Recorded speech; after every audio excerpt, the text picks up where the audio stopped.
उत्तर प्रदेश के सबसे चर्चित कैबिनेट मंत्री हैं इस समय ओम प्रकाश राजभर। अपने बयानों को लेके, अपने संघर्ष को लेके, अपने लोगों की बातों को मुख्यमंत्री के समक्ष रखने को लेके। ओम प्रकाश जी, इंडिया न्यूज में आपका बहुत स्वागत है। ओम प्रकाश जी, आपकी मांगे थी 19 सूत्री। आपने कहा था कि भाई अगर ये मांगे नहीं मानी गई, और दूसरी बात आपने कही थी कि या तो डीएम या तो ओम प्रकाश राजभर। आखिर ऐसी कौन सी बात हो गई जिसकी वजह से आपने डीएम को छोड़ दिया?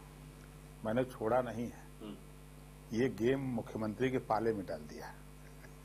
हमारी लगभग सभी मांगे माननीय मुख्यमंत्री जी ने मान लिया, और मुझे तो आश्चर्य हुआ कि हम इधर आप लोगों के माध्यम से हम टीवी पे दिख रहे थे, और उधर जिस चक्रोट को लेकर के, जिस आबादी को, जिस बंजर को लेकर के हम जंग छेड़े हुए थे, छुट्टी के दिन वही अधिकारी कर्मचारी जो दरखास्त लेने से कतराते थे, वो फील्डों में घूम करके उस समस्या का निदान कर रहे थे। तो ये मीडिया का प्रभाव है कि मुख्यमंत्री जी मीडिया का प्रभाव? मुख्यमंत्री जी तो भाई वो तो आदेश देते हैं, अगर उनके आदेश का पालन वो किए होते तो फिर ओम प्रकाश राजभर को यहाँ तक आंदोलन की जरूरत नहीं पड़ी होती। लेकिन आपको ओम प्रकाश जी लगता नहीं है कि आज मुख्यमंत्री जी के दबाव पे, मीडिया के दबाव पे उस आदमी ने इस काम को कर दिया? आपको लगता नहीं कि ऐसे आदमी को क्यों रखा जाए वहाँ, क्यों नहीं हटा दिया जाए? क्योंकि कल फिर आपका आदमी जाएगा, कल वो फिर नहीं काम करेगा, और कल फिर आपको ये सारा आपका वक्त तो जाया हो रहा है ना इसमें। देखिए, वो तो तय है, जाना तो तय है। वो हमने फिर मैं कह रहा हूँ कि वो गेम मैंने माननीय मुख्यमंत्री के पाले में डाल दिया, और उन्होंने मुझे आश्वस्त किया 100% कहा कि जो लड़ाई आपकी है, जो आप लड़ते हो, मैं 100% आपकी लड़ाई से सहमत हूँ।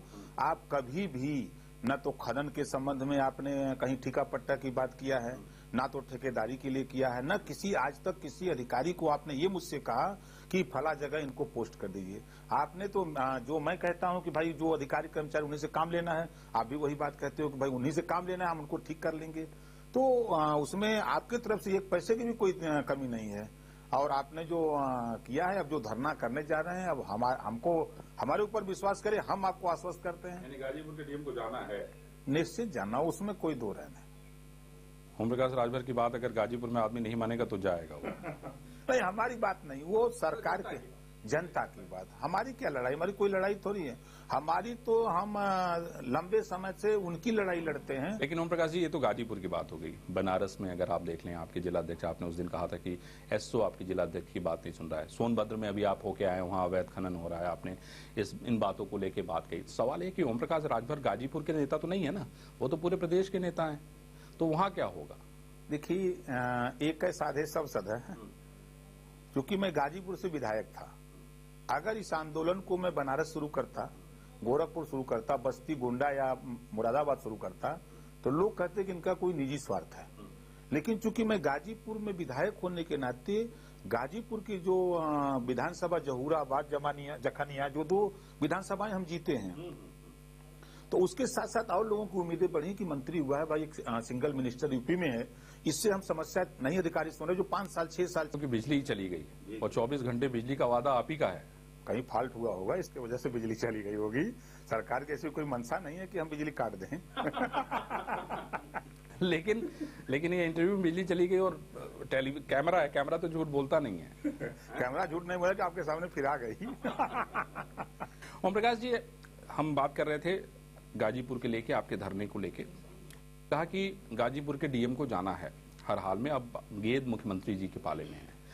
मैं आपसे ये पूछ रहा था कि आपने कहा कि भाई गाजीपुर से, चूंकि आपके इतने सारे विधायक जीते हैं, इसलिए आपने गाजीपुर से शुरुआत की। लेकिन बनारस, सोनभद्र, मुरादाबाद, जो बाकी जगहों पे आपके जो कार्यकर्ता हैं वो संघर्ष, उनकी बहुत सारी समस्याएं हैं, आपके कार्यकर्ताओं का सम्मान नहीं हो रहा है। आपको लगता नहीं क्या कि ये 2 मुही नीति क्यों है ऐसा? क्योंकि ओम प्रकाश राजभर की पार्टी, जो मानव समाज पार्टी है, सुहेल देव की, वो तो बीजेपी में पार्टनर है, सरकार के साथ हैं आप। देखिए, मैं फिर कह रहा हूं कि मैं गाजीपुर से एमएलए हुआ, और एक और हमारा एमएलए त्रिवेणी राम, 2 हम जीते, 3 बीजेपी जीती। और जीतने के बाद जो 4 साल 5 साल से छोटी छोटी समस्या लेके सपा में लोग दौड़ते रहे, बसपा में दौड़ते रहे, नहीं हुआ, तो अपनी सरकार बनने के बाद, की गठबंधन की सरकार बनी है, तो उनको बड़ी उम्मीद लगी।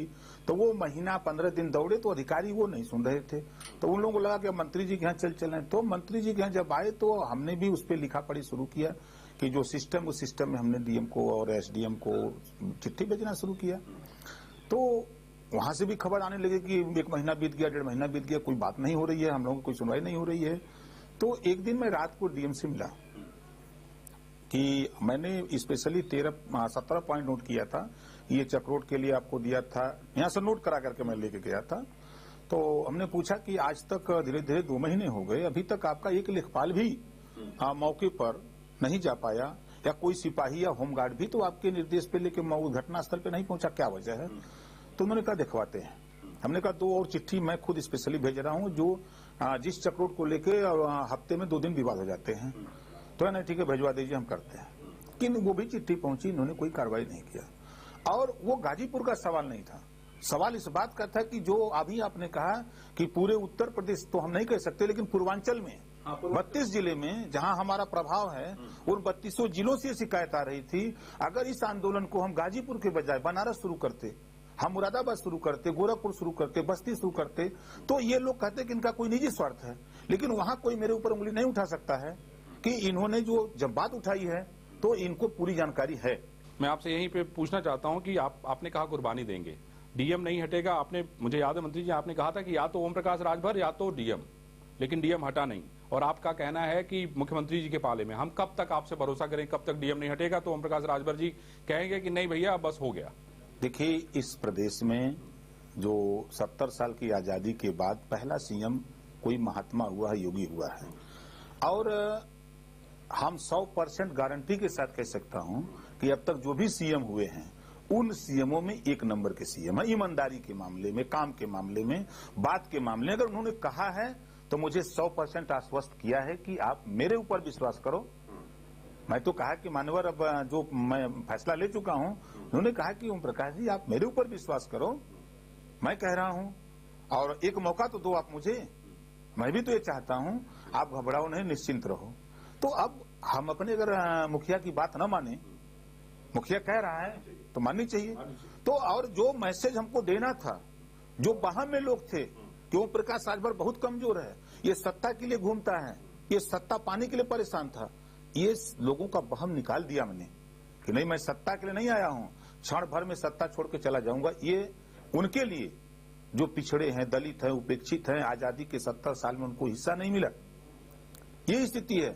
आज मैं जिस विभाग में हूं, मैं अपने पूरे विभाग में टटोल डाला, ना तो मुझे पाल, प्रजापति, कुम्हार, लोहार, चौहान, राजभर, बिंद, कीवट, मल्ला, एक भी बाबू तक नहीं मिला, एक भी बाबू नहीं मिला।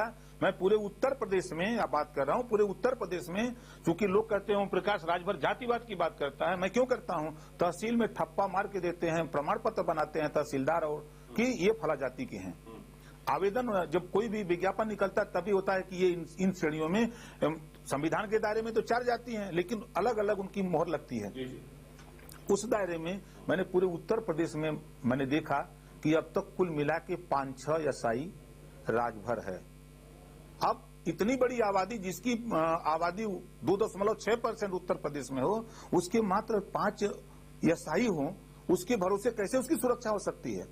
तो मैंने जब देखा इस बात को तो मुझे आश्चर्य लगा, पाल को नहीं मिलेगा, प्रजापति नहीं मिल रहा है, चौहान नहीं मिल रहा है, बिंद नहीं मिल रहा है, मल्ला नहीं मिल रहा है, किवट नहीं मिल रहा है, दुसार नहीं मिल रहा, मुसहर, धोबी, हेला, कुजड़ा, नट, धरिकार, ये सब पता है ना इस देश की सियासत में कहाँ खड़े हैं। तो इन लोगों की आवाज बन करके ओम प्रकाश राजभर निकला है ना, हम उनके लिए काम करते हैं। हमको ये नहीं, हम जो उपेक्षित हैं, चाहे वो किसी जाति धर्म के हों, लेकिन हमारी लड़ाई जो है कि जो अभी तक कुछ पाया ही नहीं, उसके लिए हम हैं कि इनको भी कुछ ले जाओ। जो राजभर हैं उनको चौकी थाना दिया जाए। चौकी थाना उस योग्य हैं? आखिर में क्या वजह थी कि सपा के राज में, बसपा के राज में आज भी हजारों हजार graduate, post graduate, LLM, PhD Rajbhar का बेटा बेटी है, लेकिन क्या वजह थी? जो इनके नेता थे ये क्या करते थे वहां बैठ करके? आज जो स्टेप मैंने उठाया हूं, उनकी बात थाने पर नहीं सुनी जा रही है, उनकी बात जो है SDM नहीं सुन रहा है, उनकी बात DM नहीं सुन रहा है। तो कम से कम उनको तो लगा ना कि एक हमारा नेता जो कल तक हमारे बीच में था, आज सत्ता में गया, वो मेरे लिए आज बोल रहा है। हम भाई आपसे ये जानना चाहते हैं कि ओम प्रकाश राजभर को 3 महीने से ज्यादा का वक्त हो गया इस सरकार में मंत्री बने हुए। मैं ये आपसे जानना चाहता हूं कि कितने SO, कितने CO, कितने IS पोस्टेड हुए हैं आपकी सरकार में, जिनको आप चाहते हैं कि नहीं ये पिछड़े हैं, बहुत पिछले पायदान पे है। देखिए, बात करना, काम करना, दोनों में बहुत अंतर है। मैं आपसे ये जानना चाहता हूं कि कितनी पैरवी ओम प्रकाश राजभर ने की जिसको योगी सरकार ने मानी। आप मुझे 5 बताइए। 5? हाँ 5 बता अभी तभी मिठाई लेके आए थे, अभी दे के गए हैं। अच्छा। हाँ, जो बाबू लोग थे, अभी कल मैंने फोन किया। हाँ, 2 बाबू आए, हमसे कहे कि साहब हमारा ट्रांसफर नहीं हो रहा। हमके भैया कौन करेगा, हमको बताओ। अभी हम मुख्यमंत्री से कहेंगे अगर तुम्हारा नहीं होगा तो। मुख्यमंत्री जी ने कहा कि अगर कोई नहीं सुनता है आपके तो आप हमसे कहो। तो हम तो वहां तक जाएंगे आपकी बात को लेके।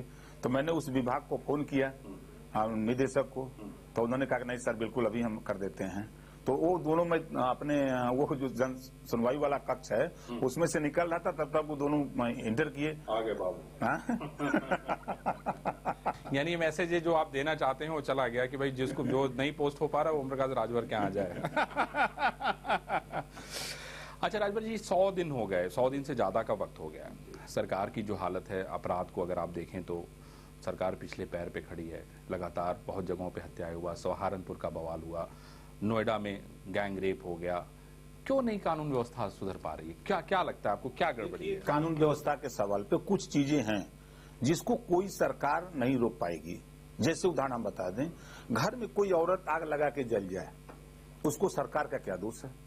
घर में भाई भाई झगड़ा कर रहा है, गोली चला दिया, एक भाई की हत्या हो गई, उसमें सरकार क्या कर सकती है? सड़क पे गाड़ी चल रही है, एक्सीडेंट हो गया, 1-2 लोग मर गए, अब सरकार ब्रेक पकड़ के तो खड़ी नहीं है। हम तो इसकी बात ही नहीं कर रहे हैं, हम तो कह रहे हैं गैंग रेप हो जा रहा है नोएडा के सड़क पे हैं। सहारनपुर में आपका सांसद जो है खुद ही बिना परमिशन के वहां आंदोलन शुरू कर दे रहा है, राणा प्रताप की जयंती मना दे रहा है बिना परमिशन के, उसकी वजह से वहां बवाल मच जा रहा है। इसको तो कहेंगे, कोई कहने वाला तो होगा। जब 144 धारा लगे तब ना परमिशन लेना चाहिए। और जब कोई कुछ है या नहीं है तो परमिशन किस बात का है? सर आप एक बात बताइए, जहाँ पे इतने मुसलमान हैं, दलित हैं, आपको लगता है वहाँ माहौल बिगड़ जाएगा? जिससे सौहार्द का जो माहौल बना हुआ था उसको बिगाड़ने के लिए किसने कह दिया आपको? आपके जो सांसद हैं सहारनपुर के, ऐसी कौन सी आवश्यकता पड़ेगी? और मैं समझता हूँ आप भी इंटरनल रिपोर्ट जानते हैं और अरविंद चतुर्वेदी भी इंटरनल रिपोर्ट जानते हैं। हमारा सिर्फ इतना कहना है कि अगर ऐसे लोगों पे अंकुश नहीं लगेगा तो सरकार की छवि तो बहुत, इस मामले में तो मैं नहीं कहूंगा कि बहुत अच्छी है। देखिए, कानून के मामले में जहां तक आप इस बात को कह रहे हैं, देखिए कुछ चीजें हैं। हम मानते हैं कि जो पिछली सरकारों ने 15 साल तक लगातार छूट दे रखा था, अंकुश नहीं लगाया, वो अपराध करते करते वो मास्टर हो गए अपराध के। ऐसे लोग छटपटा रहे हैं, ऐसे लोग बाज नहीं आ रहे हैं। तो अब धीरे धीरे स्टेप अप उनके गले तक हाथ पहुंचने ही वाला है। जल्द ही या तो वो प्रदेश सरकार प्रदेश छोड़ के भाग जाएंगे या तो वो जेल की सलाखों के अंदर होंगे। अगर ज्यादा दिक्कत पैदा करेंगे तो राम नाम सत करने लगेंगे। यानी बस वो अपने आखिरी दिन गिन ले। हाँ, आखिरी दिन गिन ले, वो समय आ रहा है। ओम प्रकाश जी, ईमानदारी से आपसे पूछूंगा कि आपकी जो सरकार चली है 100 दिन, कितने नंबर देते हैं हम उनको 10 में से? देखिए 10 नंबर में, हाँ 10 नंबर में देखिए हम 10 नंबर देते हैं। मैं उसका उदाहरण हूं। मेरे पास जो हम लोग 47 मिनिस्टर हैं, डीएम, सीएम, डिप्टी सीएम और मिनिस्टर और स्टेट मिला के हम लोग 47 हैं। ये पक्षपात कर रहे हैं आप। 10 में से 10 नंबर, मतलब आपको कलम दे दिया गया तो आप सारा 10 में से 10 दे दीजिए। मैं नहीं, मैं आपके सामने प्रस्तुत करता हूं ना, आप दीजिएगा नंबर 10 में से। हम नहीं कहते हैं कि हम 10 दे रहे हैं। मेरा नंबर अधिकार नहीं, मेरा तो क्वेश्चन बनाने का अधिकार, वो मैं आपसे क्वेश्चन बना रहे हैं, आपसे ही जांच करा रहा हूं मैं। हम बता रहे हैं, मुझे जिस दिन मुझे 19 तारीख को शपथ दिलाई गई माननीय प्रधानमंत्री जी के द्वारा मंत्रीगण को, और 23 तारीख को मुझे विभाग की जिम्मेदारी मिली। विभाग का नाम था विकलांग जन कल्याण पिछड़ा वर्ग। 27 तारीख को मैंने मीटिंग लिया। देश के प्रधानमंत्री जी ने देश में उन्होंने बना दिया था विकलांग जन कल्याण विभाग का नाम बदल के दिव्यांग जन सशक्तिकरण विभाग रख दिया था। मैंने 27 तारीख को प्रमुख सचिव डायरेक्टर को बुलाया। हमने पूछा कि जब वहां ये नाम चेंज हो गया तो यहाँ क्यों नहीं? उन्होंने कहा सर प्रस्ताव बन जा, हो जाएगा। तुरंत प्रस्ताव बना के पहला काम हमने किया कि दिव्यांग जन सशक्तिकरण विभाग नाम माननीय मुख्यमंत्री से स्वीकृति करा लिया। दूसरा काम जो 10 सालों में सरकारों ने नहीं कर पाई थी, दिव्यांगजन और आमजन। आमजन के पास पैर भी है, हाथ भी है, आंख भी है। आमजन को 500 पेंशन देते थे और दिव्यांगजन जिसके पास न हाथ है, न पैर है, न आंख है, उसको 300 देते थे। 10 सालों में ये किसी का ध्यान उधर नहीं गया, लेकिन सरकार बनते ही हम लोगों का ध्यान उधर गया और हम लोगों ने उनका भी पेंशन 300 से बढ़ा करके 500 कर दिया। दूसरा 2 नंबर। तीसरा नंबर पे आप आ जाइए, जो दिव्यांगजन की शादी में अनुदान मिलता था 20,000, उसको हमने बढ़ा करके 35,000 कर दिया। चौथे पर आप आ जाइए, हमने अपने विभाग में जो खेल होता है, वो खेल विभाग में कोई किसी तरह का खेल जब आम जन खेलता है, वो स्वर्ण रजत कांस्य जीतता है तो प्रदेश सरकार और भारत सरकार द्वारा उसको पुरस्कृत किया जाता है। लेकिन वहीं दिव्यांगजन अगर जीतता था उसको पुरस्कृत नहीं किया जाता था। तो हमने इसको तुरंत जो है हमने इसको प्रस्ताव बनाया, माननीय चेतन चौहान से हम लोग डिस्कस किए। उन्होंने कहा कि नहीं, हाँ ऐसी व्यवस्था नहीं, हमके प्रस्ताव बनाइए, दस्तखत करिए, इसको हम पास करवाना चाहते हैं। मैं और चेतन चौहान को लेकर सीएम साहब से मिला और कहा कि मान्यवर ये अन्याय हो रहा है मेरे विभाग के साथ। कहा भाई आपको विभाग है, आप बताओ। हमने कहा ये चीज है, तुरंत उसको भी स्वीकृति मिल गई, उसको भी हमने करा दिया। हमने जो दिव्यांगजन के लिए जो ये बेचारे चढ़ नहीं सकते हैं, अब जैसे आपने देखा होगा, सामने आए होंगे, एक दिन एक दिव्यांग मुझसे सवाल पूछा, माननीय मंत्री जी हम बाहर खड़े हैं अपने व्हील चेयर पे, हम कैसे ऊपर आवे? हम क्या बस मान्यवर 24 घंटे का मौका मुझे दे दो, मैं कल आपको इस पे चढ़ा लूंगा। आप देखिए वो बना हुआ मिला होगा आपको, वो अपना व्हील चेयर से। मंत्री जी तो ये सारे आप अपने विभाग की बातें बता रहे हैं, आपने तो अपना काम कर दिया। अगले सरकार की बात पूछ रहा हूँ मैं। सरकार की बात में, मैं सरकार में हूँ। नहीं, आपके विभाग की बात हो गई नहीं, ये तो आपने बताया कि आपको जो जिम्मेदारी दी गई आपने उसको 100 में 100 दे दिया, मतलब 100 नहीं काम किया, 10 में 10 मैंने 10 नंबर दिया। लेकिन बाकी विभाग भी तो है बिल्कुल, भाई, PWD है, बिजली का उदाहरण आपके सामने है भाई। आपने कहा कि हम लोग जो है सारे गड्ढे पूरे प्रदेश के भर देंगे, भरेगा गड्ढे? यहाँ बहुत सारे साथी लोग आए हुए हैं। गड्ढे नहीं भरेंगे, लेकिन आप ये सोचिए कि जो 15 साल से गड्ढे लोगों ने लपट के खोदा। कहा क्यों आपने? कहा क्यों? मैंने कहा कि हम लोग भरेंगे। हाँ तो हमने कहा कि 15 जून तक लक्ष्य बनाया। हाँ, तो लक्ष्य बनाया हम लोगों ने कि 15 जून तक हम लोग भर देंगे। अब इतने बड़े गड्ढे लोगों ने खोद रखा था कि हम लोग अगर थोड़ा फेल भी हो गए तो थोड़ा आप लोग भी सहयोग करिए। हम लोग काम पे लगे भी हैं कि आने वाले दिनों में उसको भरपाई करेंगे। हम तो कह रहे हैं कि 60% किए, ऐसा भी नहीं था हम लोग कह रहे हैं कि नहीं हमने 100% कर दिया। हम लोगों ने उस गड्ढे को भरने में जो 15 जून का टारगेट था उसको हम लोगों ने 60% भरा। अब 40% जो बचा उस पर काम भी प्रगति। बिजली के लिए आपने कहा कि 24 घंटे बिजली शहरों में रहेगी, गांव में हाहाकार मचा हुआ, 3-3 दिन बिजली चली जा रही है। आपको मैं फोन अपने विधानसभा अपने जिले का नंबर दे देता हूं। भाई आप VIP आदमी हैं। नहीं आप VIP आदमी, आपके जिले में चला जाए फोन, मतलब डीएम हट जाएगा, यहाँ प्रमुख सचिव की कुर्सी हिल जाएगी। भाई हम आपकी बात नहीं कर रहे, हम एक जनरल से आम आदमी की बात कर रहे हैं कि उसके गाँव में क्या स्थिति है। आप हमसे पूछ रहे हैं, अब मैं जनता से पूछता हूँ। आपने देखा होगा कि मैं सोनभद्र में कम से कम 4 से 5 हजार लोगों से पूछा। मैंने बहराइच में पूछा, मैंने मुरादाबाद में पूछा, मैंने बनारस में पूछा, बलिया में, गाजीपुर में, सब जगह जो 18 घंटे 20 घंटे बिजली आ रही है। मैं ये नहीं कह रहा हूँ, मैं ये कह रहा हूँ कि जिन लोगों के बीच में 4000, 6000, 2000, 5000 लोग जुड़ते हैं, मैं उनसे पूछता हूँ कि आप बताओ विद्युत के सवाल पर जो पिछली सरकार ने बिजली आपको दिया और हमारे मुख्यमंत्री माननीय योगी आदित्यनाथ जी ने 14 अप्रैल बाबा साहब डॉक्टर अम्बेडकर जी के जन्मदिन पे ऐलान किया कि हम 18 घंटा बिजली देहात में देंगे, ग्रामीण इलाकों में, और 20 घंटा तहसील पे, 24 घंटा शहर में। तो आप ग्रामीण इलाके लोग हुआ, आप बताओ ईमानदारी से कि पिछली सरकार से बेहतर बिजली मिल रही है कि नहीं? तो लोग कहते हैं कि नहीं साहब बहुत अच्छी बिजली मिल रही है। हो सकता है 18 के बजाय 16 घंटा मिलते, लेकिन पिछली सरकार से अच्छी बिजली मिल रही है। राजभर जी के वोटर रहे होंगे जो कहते होंगे ये सब बातें। लेते हैं एक छोटा सा ब्रेक, और ब्रेक के बाद बात करेंगे कि आखिर ओम प्रकाश राजभर राजनीति में कैसे आ गए और इनके क्या क्या शौक हैं। Welcome back. एक बार फिर से बात करते हैं कैबिनेट मिनिस्टर ओम प्रकाश राजभर से। राजभर साहब, आपने अपनी राजनीति की जो शुरुआत की थी वो शुरुआत काशीराम जी के साथ की थी। काशीराम के साथ आपने बहुत सारी राजनीति की बातें सीखी होंगी। 1981 की बात है, क्यों छोड़ दिया काशीराम को आपने? देखिए, कांशीराम जी के पहले जब मैं पढ़ता था तो एक इंडियन पीपुल फ्रंट बना था जो बिहार का संगठन था। तो उसकी मीटिंगों में मैं पढ़ने के बाद रात को कभी कभी उनकी मीटिंग में आता जाता रहा। बहुत इंटरेस्ट, मतलब अच्छा लगता था बात उनकी। फिर उसी बीच माननीय कांशीराम जी आए, उन्होंने एक DS4 बनाया, दलित शोषित समाज संघर्ष समिति। तो इनकी भी मीटिंगें रात को होती थी। तो उस मीटिंग में हम 4-6 बार, हमको एक हमारे डॉक्टर PC मौर्य जी थे, मैं उनके यहाँ एक बच्चे के इलाज के लिए गया था। तो उन्होंने कहा कि आप किस क्लास में पढ़ते हो? तो हमने कहा कि मैं तो इस समय इंटरमीडिएट में पढ़ता हूँ। तो कहा आज हमारे साथ एक मीटिंग में चलो। तो हमने कहा कि बच्चे को दवाई करिए, मीटिंग बाद में होगी। तो कहा नहीं, इसकी दवाई तो कर रहे हैं। तो खैर उन्होंने दवा वगैरह दिया, बच्चा ठीक हुआ। फिर उसको राहत हुआ तो उसको हम घर पहुंचाए। तो उनसे हमने पूछा कहाँ जाना है? तो उन्होंने बताया गाँव कि हिरावनपुर गाँव में शाम को आपको 6 बजे आना है। तो हमने किधर से जाएंगे? तो उन्होंने कहा कि इसी रास्ते, क्योंकि हमारे घर के बगल से ही सड़क है। तो उन्होंने कहा इसी रास्ते जाएंगे। तो हमने कहा तो फिर क्यों ना हम लोग आगे कहीं साथ चलें। कहा ठीक है। तो हम लोग गए वहां। तो उस समय DS4 की मीटिंग थी। तो वहां ये बात जो आज मैंने आपके माध्यम से TV पे बोला था, वही बात उस समय हुई थी कि जो दलित, पिछड़ा, कमजोर, लाचार, मजलूम, राम जी उस मीटिंग में थे? नहीं, कांसीराम उस मीटिंग में नहीं थे। उस मीटिंग में मात्र ये डॉक्टर साहब थे मौर्य जी, प्रकाश चंद्र। तो वो बात मौर्य जी के साथ साथ एक बी राम थे जो जिले पे ये टेलीफोन में अधिकारी थे। तो ये रात को, दिन में वो अपना काम करते थे और शाम को वो बाम सेब के लोग माने जाते थे। वो आए थे तो उन्होंने बड़ी अच्छी बात बताई कि आज बताओ जो है बनारस जिले में आप बताओ जहां कम से कम 2 लाख राजभर रहता हो और आज यहाँ एक भी सिपाही नहीं है, आप राजभर हो, तो ये सिपाही कैसे बने? इनको क्यों नहीं ट्रेनिंग दिया जाता है? इनको शिक्षा की तरफ क्यों नहीं ले जाया जाता है? इनको शिक्षित करके इनको उस दिशा में क्यों नहीं ले जाया जाता है? पाल है, प्रजापति है, कुम्हार है, लोहार है, धोबी, इधर का तमाम जातियों को उन्होंने उदाहरण दिया। तो मेरे भी दिमाग में बात बैठने की नहीं, ये भाई बात तो आदमी नेता, ये आदमी बहुत सही बात बोल रहा है कि क्यों न थाने पर सिपाही हमारे लोगों में, ताकि वो थाने पर रहेगा तो बात सुनेगा, बात सुनेगा। उसके बाद धीरे धीरे हमको रुचि बढ़ने लगी। अब बढ़ते बढ़ते हम उनकी लगभग ज्यादा मीटिंगों में जाने लगे।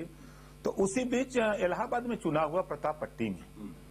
प्रतापपट्टी जब चुनाव हुआ तो वो उपचुनाव था, वहां चुनाव लड़ा गया। वीर बहादुर सिंह मुख्यमंत्री थे, बड़ी लात खाए हम लोग। पुराने दिन याद आते हैं। बड़ी लात खाए। फिर उसके बाद उनके बेटे फतेह बहादुर जी योगी जी के बड़े करीबी हैं जी। उसके बाद जो है कांसीराम जी जब पहला चुनाव इलाहाबाद लड़े थे तो उसी समय ये संकेत आईबी के माध्यम से मिलने लगा था। हालांकि हम उस समय बहुत माहिर नहीं थे, लेकिन जो इनकम टैक्स कमिश्नर सूबेदार राम थे उन्होंने इस बात को बताया था कि देखो कांसीराम जी जो चुनाव लड़े हैं उस समय 86,000 वोट मिला था मात्र। तो आईबी की रिपोर्ट आई कि अब कांग्रेस के लिए खतरे की घंटी यूपी में बजने जा रही है। ये उन्होंने बताया था इनकम टैक्स कमिश्नर सूबेदार राम ने कि आईबी की रिपोर्ट है। 89-90 वो चुनाव लड़े थे 86 में, 86 का मामला है। फिर उसके बाद हम लोग घूमते रहे। तब फिर 14 अप्रैल 1984 को पार्टी का ऐलान हुआ। पार्टी के ऐलान के बाद फिर हम लोग धीरे धीरे, तो कांसीराम जी की जो सोच थी कि जो कमजोर, लाचार, पिछड़े दलित हैं उनको भी राजनीति में हिस्सेदारी मिले, उनको भी शासन प्रशासन में भागीदारी मिले, तो बात उनकी बहुत अच्छी लगी। तो हम लोग बड़ी तेजी से उनके साथ विचारधारा के साथ उनके साथ जुट गए। लंबे समय तक हम लोग काम भी किए। कांसीराम जी के नेतृत्व में मैं भी चुनाव लड़ा था 1996 में। कोलसला उस समय था। तो मैं चुनाव लड़ा और चुनाव लड़ करके 1676 वोट से हार गया। लेकिन उसके पीछे जो हमने काम किया, हम किसी भी काम को हम बुरा नहीं मानते हैं। देखिए, जब मैं बीए में पढ़ रहा था तो परिवार में अलगौजी हो गई। 5 भाई थे, सब अलग हो गए। मैं बड़ा था, 4 भाई हम लोग थे। 10 बजे तक समय 9 बजे तक मैं बैलों से खेत की जुताई करके फिर नहा धो के तब मैं स्कूल जाता था। वो दिन 81 का है। उसके बाद एक भाई की मकान गिर गया, कच्चा मकान था, गिर गया, उसके रीढ़ की हड्डी में चोट आ गया। तो उसके इलाज के लिए मैं बीएचयू एडमिट कराया। फिर उसका लंबा 9 महीना हम बीएचयू रह गए। गरीब परिवार में, बहुत गरीब परिवार के हम हैं। समझ लीजिए कि आश्चर्य होगा लोगों को, कुछ नहीं था हम लोगों के पास। तो हमने वहां जब भाई को एडमिट, पिताजी हमारे ईसीएल में काम करते थे, ईस्टर्न कोलफील्ड लिमिटेड में। तो अब तनख्वाह के बल पे इलाज कराना, परिवार चलाना, पढ़ाना लिखाना दिक्कत होने लगी। तो उस समय मैं बनारस में टेम्पू चलाने लगा और हमको अंदाजा करीब हम 1.5 साल तक टेम्पू चलाए। रात को चलाते थे चोरी से। उसमें पढ़ने जाते थे? हाँ, पढ़ने जाते थे कि कोई देखे तो ये न कहे कि अरे यार ये जो है पढ़ता है और टेम्पू रात को चलाता है। तो धीरे धीरे जब उसमें हमको भाई के इलाज में भी थोड़ा सहयोग मिलने लगा, तो फिर उसके बाद वहां से छुट्टी हुई भाई की।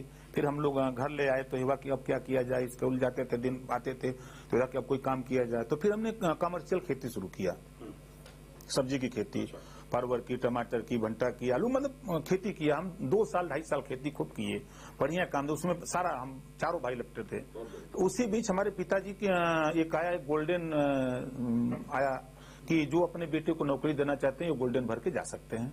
तो उसी बीच पिताजी ने हमसे कहा कि आप नौकरी करो, हम लोग इधर खेती करेंगे। हमने कहा कि नहीं, ये छोटा भाई है, इसको दे दो, हमको नौकरी मत दो, क्योंकि हम इधर खेती बाड़ी में अनुभव है और इसको किया जाए। तो भाई जब वहां चला गया तो खेती हम लोग छोड़ दिए। तो फिर हमने कहा कि अब क्या किया जाए, तो दिमाग में बात आई तो मैं कालीन का कारोबार करने लगा, जो ये है। तो उस समय लीची की बिनाई होती थी, तो हम लोगों ने उसका भी रिहर्सल किया कराया। पहले तो हम शुरुआत किए खुद है, हम लोग बिनना शुरू किए, भाई पार्ट टाइम में कुछ नहीं है तो कुछ किया जाए, तो उसको करना शुरू किए। तो फिर वो हमको बहुत अच्छा नहीं लगा, तो उसको हम लोग हमारा अंदाजा कि 5-6 महीने के बाद छोड़ दिया। तो फिर हमने कहा कि अब क्या किया जाए, तो हमने कहा कि चलो गाड़ी लिया जाए, तो एक जीप ले लिया। तो अपने यहाँ एक फूलपुर सिंधोना रोड है जिसकी दूरी 13 किलोमीटर, तो हमने कहा कि चलो जीप रहेगी, आराम से चलाया जाए। तो हमने जीप ले लिया, तो जीप चलाना शुरू किया। तो एक खलासी रखे लिए हमको चलाते थे, तो 2-3 टिप अपना मिल जाता था, तो शाम को 200-300 रुपया बच जाता था, तो उसी में परिवार और सब कुछ अपना करते थे। फिर उसी बीच 95 में चुनाव आ गया, ये पंचायत एक्ट लागू हो गया। तो बसपा में उस समय हम खूब तेवर में चमके हुए थे, तो लोगों ने कहा कि पंचायत चुनाव आप वहां लड़िए, तो संजोग से महिला सीट हो गई। तो पत्नी को हमने जिला पंचायत लड़ा दिया। तो 28,911 वोट पोल हुआ था, जिसमें 27,600 वोट खाली हमको मिला था, और 7 लोग थे, 7 में से किसी की जमानत नहीं बची। और चुनाव जीतने के बाद फिर हमने जीप चलाना छोड़ दिया, भाई अब नेता के हैसियत से हो गए। अब मैं आपसे ये पूछना चाहता हूं कि अब आप एक मुकाम पे हैं जब आप अपने लोगों के लिए कुछ कर सकते हैं, आपको क्या लगता है कि कौन सा ऐसा काम कर दिया जाए जिससे कि लोगों की जिंदगी में बड़ा बदलाव हो? देखिए, इस प्रस्ताव को मैंने माननीय मुख्यमंत्री जी के यहाँ भी दिया, उन्होंने भी इस बात को स्वीकार कर लिया, कैबिनेट से पास भी हो गया। हमने कहा कि आज बाबू की भी नौकरी के लिए CCC की आवश्यकता है, तो क्यों ना, अभी तक किसी सरकार का ध्यान उधर नहीं गया है, क्यों ना हम लोग कैबिनेट से पास कर दें और इसमें बड़े पैमाने पर हम लोग इनको जानकारी दे करके CCC की ट्रेनिंग करा दिया जाए, ताकि ये नहीं IAS बन सकते तो कम से कम बाबू तो भी बन सकते हैं। तो उसको कैबिनेट से माननीय मुख्यमंत्री जी ने पास करा दिया।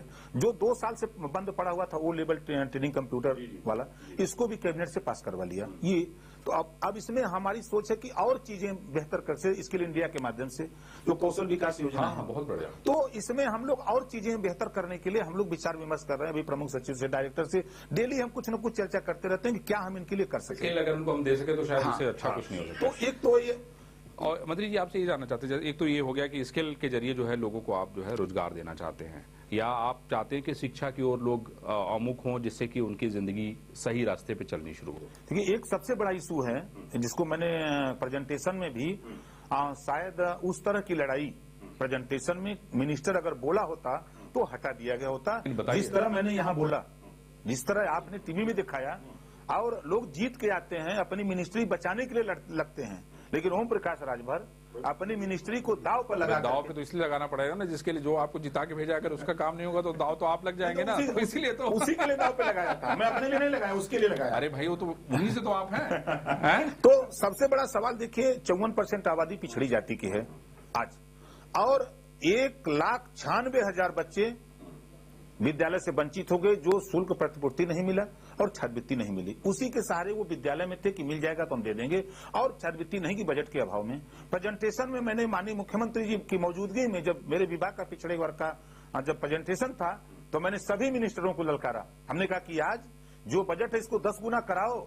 माननीय दारा सिंह चौहान जी, माननीय बाबू सिंह कुशवाहा जी, स्वतंत्र देव पटेल जी, आप जितने भी पिछड़े समाज के नेता हुए, पिछड़ी जाति के लोगों ने वोट दिया, तब सरकार बनी है, मिनिस्टर यहाँ बने हैं। और माननीय मुख्यमंत्री जी, आप भी जीते हो तो पिछड़े समाज का वोट का बड़ा योगदान है।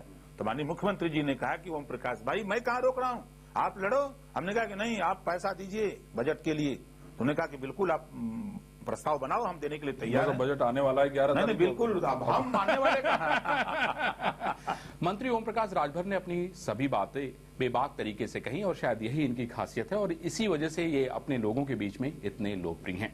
हम उम्मीद करेंगे कि जिस तरीके से इन्होंने अपने लोगों से जो वायदे किए हैं उसको वो पूरा करने का काम करेंगे, और इंडिया न्यूज की इनके कामों पर भी नजर रहेगी कि आखिर आने वाले समय में ओम प्रकाश राजभर की मंत्रालय और इनके लोग किस तरह का काम करते हैं। अभी आपने देखा इस बार एक शख्सियत के साथ, अगली बार हम फिर किसी नई शख्सियत के साथ आपको रूबरू कराएंगे। तब तक देखते रहिए आप इंडिया न्यूज।